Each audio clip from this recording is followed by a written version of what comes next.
teman-teman dan sahabat semua. Kali ini saya ingin menyampaikan sebuah video, yaitu pengerjaan bangunan calon kafe di pinggir jalan. Kemudian menggunakan bahan dasar, yaitu temboknya menggunakan hebel. Tidak dipungkiri bahwa sekarang ini teknologi arsitektur ini sudah banyak orang yang menggunakan hebel, walaupun di sana sini ada pertentangan antara hebel, kemudian bata merah dan batako, tetapi hebel ini sekarang rata-rata sudah menjadi favorit karena ya memang secara garis besar hebel ini banyak keuntungan. Satu, bentuknya besar-besar, kemudian cara mengerjanya mudah menggunakan lem, lebih cepat ya, kemudian bentuknya presisi.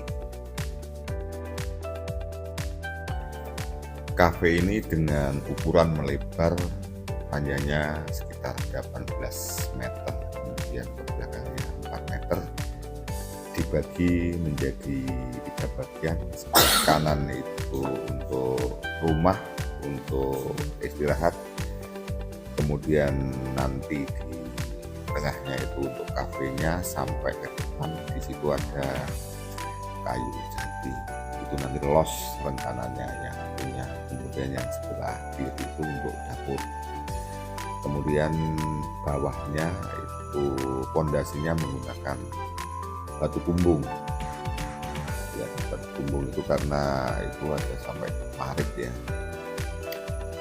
seperti itu teman-teman. Jadi ya mau dikata apa, hebel menjadi favorit.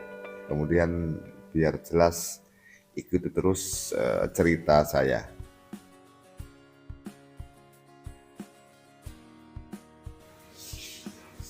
Tadi sebelum ngevlog saya sempat ngomong-ngomong sama yang punya rumah, kenapa milih hebel, karena dia bilang bahwa lebih praktis dan lebih murah kata dia. Tetapi dia sambat karena hebelnya banyak yang pecah. Lah ini masalahnya.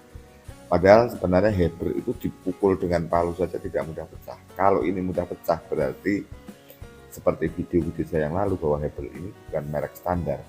Hebel ada dua, yaitu hebel buatan pabrikan, ciri khasnya lebih ringan, lebih kasar, kemudian lebih presisi. Dan yang ini mungkin ini adalah buatan home industry, harganya di bawahnya sedikit tetapi rentan pecah.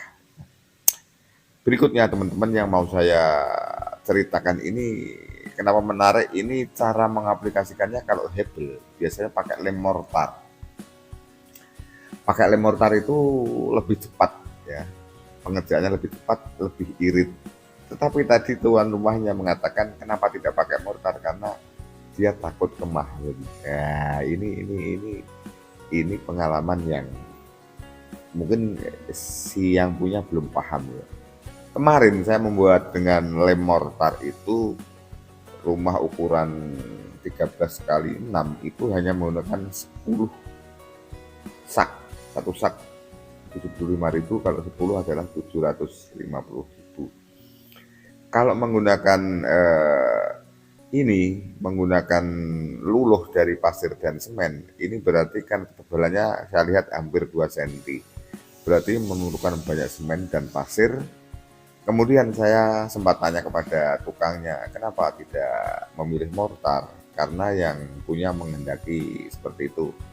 Entah alasannya apa, dia tidak tahu, yang penting mengerjakan saja. Kemudian saya tanya, cepat mana mengerjakan dengan lem mortar dan menggunakan, dia jelas cepat menggunakan lem mortar karena ini kan ketinggian luluhnya ada 2 cm, otomatis harus hati-hati biar tetap lurus ya. Kemudian teman-teman, kalau pasang bata hebel dengan lem itu tukang 2, kuli 1 bisa. Tetapi kalau menggunakan luluh, tukang 1, kuli harus 1. Berarti ini kan sudah pemborosan. Kemudian kecepatan, kalau dengan lem ini lebih cepat, kalau ini agak lambat. Berarti ini sudah ada pemborosan biaya. Ini kecuali saya tadi beranggapan bahwa kenapa dibuat menggunakan luluh ini, saya pikir setelah dibuat tidak segera diplester, ini masuk akal. Karena kalau dengan cara ini, kena hujan, tampias ke tembok tidak masuk ke dalam rumah.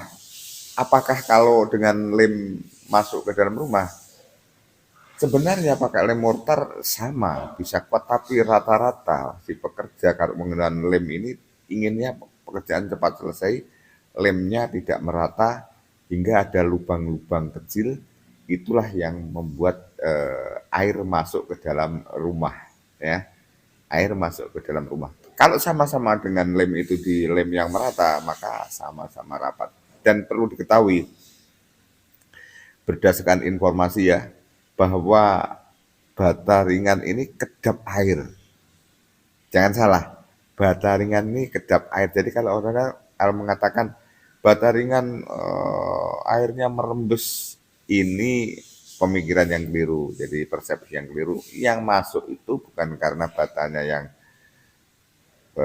merembes air, tetapi mengaplikasikannya, pengerjakannya tidak rapat.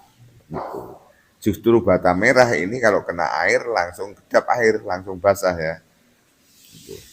Jadi seperti ini teman-teman. Kemudian sayangnya ini menurut saya agak dipaksakan karena membangunnya persis di bawah kabel-kabel listrik tegangan tinggi ya. Hingga kalau kita lihat ini hanya kira-kira 2 meter kemudian tidak.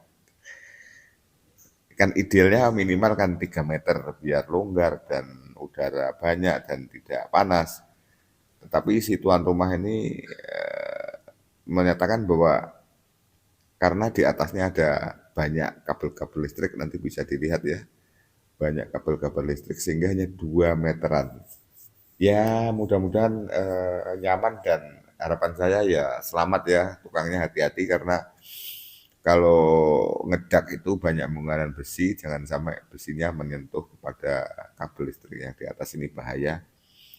Saya tadi sudah ngomong dengan tukang, hati-hati juga ya mas, ini bekerja karena nanti kalau sudah menggunakan besi, awas besinya jangan sampai menyentuh ke eh, kabel-kabel listrik karena dekat sekali teman-teman kabel listriknya ya.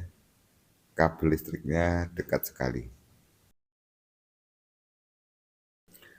Sebagai resume, teman-teman, kalau bata hebel yang sering saya lakukan di rumah saya sendiri juga ini.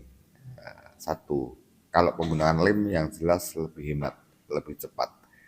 Kemudian plasternya ini hanya cukup 1 senti lebih. Berarti materialnya juga semakin hemat dan semakin cepat. Kalau menggunakan bata merah atau bataku, yang jelas biaya untuk pasang bata ini juga banyak materialnya, kemudian tenaganya banyak, kemudian harus tebal sampai 3 cm.